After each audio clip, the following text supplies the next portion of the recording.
Hey guys, good morning. তো মা আজকে সকাল সকাল বেরিয়ে পড়েছে। আজকে দিদার বাড়ি যাচ্ছে মা, অনেক দিনের জন্যই, মানে 7-8 দিনের জন্যই। তো আমাকে আবার একা থাকতে হবে। তো মা চলে যাওয়ার পরে বেশি লেট না করে ব্রেকফাস্ট বানাতে শুরু করে দিই। আর এখানে এই যে মহারাজা বসে বসে পাহারা দিচ্ছে, দেখছে যে কে কি করছে না করছে, ওগুলো দেখতেই হবে। মাও যখন রান্না করে ও বসে থাকে, বসে বসে দেখে। আর ব্রেকফাস্টে আমি বানাচ্ছি ভাত ভাজা। কালকের ভাত ছিল, ওটাকে পেঁয়াজ রসুন আর ফুলকপি দিয়ে হালকা করে নাড়াচাড়া করি।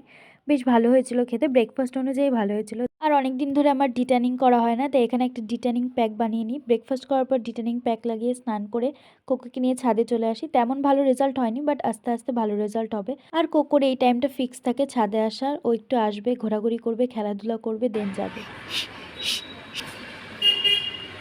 আমাকে মারবি? এই এই ঠিক ঠিক আবার এই দিক দিয়ে আসে। হ্যাঁ, পাখি বা কোনো কিছু দেখলেও এমনটাই করে। খুবই অদ্ভুত লাগে, বাট কিউট লাগে। তো আজকের ব্লগটা এটুকুই। যদি ভালো লেগে থাকে লাইক আর সাবস্ক্রাইব করে দিও। টাটা।